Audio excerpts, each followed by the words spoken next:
এতিয়াৰে পৰা বিহু মঞ্চত বিহুৰাণী আৰু বিহু কুঁৱৰীৰ প্ৰতিযোগিতা পাতিব নোৱাৰিব। ৰঙালী বিহুৰ পূৰ্বে হঠাৎ বিহুক লৈ ফটোৱা জাৰি। বিহু হুঁচৰিত ছোৱালীয়ে অংশ ল'ব নোৱাৰিব। আনকি ছোৱালীয়ে ধুতি পিন্ধি বিহু নাচিব নোৱাৰিব। ল'ৰায়ো বিহু নাচত পাঞ্জাবী আৰু পায়জামা পিন্ধিব নোৱাৰিব। এনেকুৱা এটা বা দুটাই নহয়, বহুকেইটা বাধা নিষেধ লৈ বিহু সন্মিলনৰ বাবে চৰ্চিত হৈ পৰিছে বিহু সুৰক্ষা সমিতি।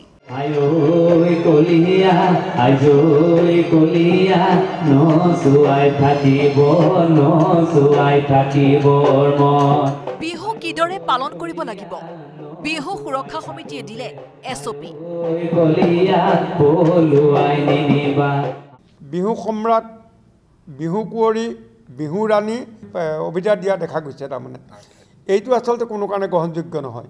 এইকাৰণে নহয় যে এইবিলাক আছিলে ৰাজকীয় মৰ্যাদা, ৰাজকীয় কথা, ৰাজকীয় বতৰা।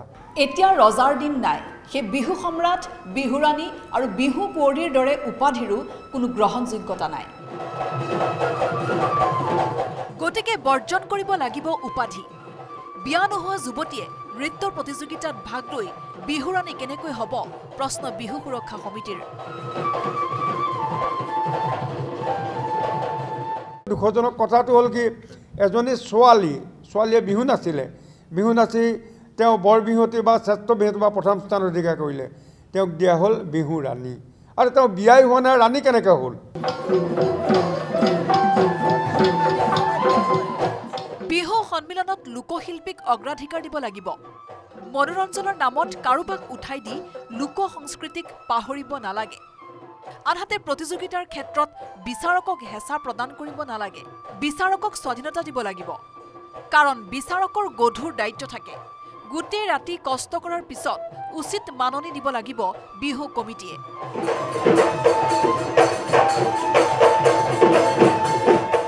মুকলি বিহু আৰু হুঁচৰি একত্ৰিত কৰিব নালাগে। হুঁচৰিত যুৱতীৰ প্ৰৱেশ নাছিল আৰু এইবাৰো থাকিব নালাগে। শিৱসাগৰত যোৱা বৰ্ষত মহিলা সাজ এৰি ধুতি পিন্ধি হুঁচৰি পৰিৱেশন কৰিছিল। গতিকে এই পৰম্পৰা অসমীয়া সংস্কৃতিত নাছিল আৰু হ'ব নালাগে বুলিও মন্তব্য বিহু সুৰক্ষা সমিতিৰ। যোৱা বছৰ দেখা গৈছিলে শিৱসাগৰত বহুত মহিলা মানে ছোৱালীয়ে নে মহিলা সাজ এৰি ধুতি পিন্ধি হুঁচৰি পৰিৱেশন কৰিছিল। অসমৰ ইতিহাসত মহিলাই হুঁচৰি পৰিৱেশন কৰাৰ পৰম্পৰা ক'তো নাই। যেনেকৈ জেং বিহুটো নাৰীৰ নিজস্ব অনুষ্ঠান, তাত পুৰুষৰ প্ৰৱেশ নাই, ঠিক তেনেকৈ হুঁচৰিটো পুৰুষৰ, তাত কোনো কাৰণতে নাৰীৰ আগমন ঘটিব নালাগে। বিহুত জাতীয় সাজপাৰ পৰিধান কৰাটো বাধ্যতামূলক। পায়জামা, পাঞ্জাবী জাতীয় সাজপাৰ নহয়, বহুতেই এই সাজ পৰিধান কৰে।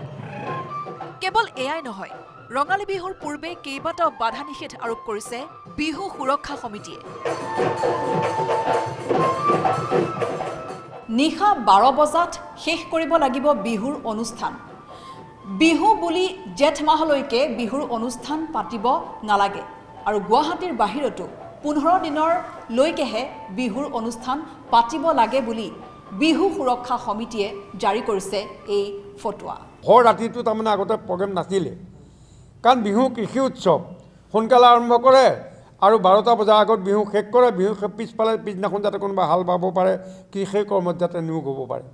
গতিকে 12টা বজাৰ আগতেই এই বিহুৰ প্ৰতিটো কাৰ্যসূচী সমাপ্ত হোৱাটো আমি বিচাৰোঁ।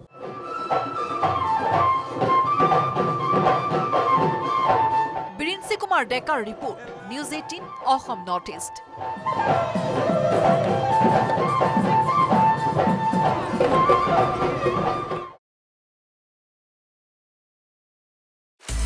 আপুনি বিচৰা বাতৰি পাব কেৱল নিউজ 18 এপত।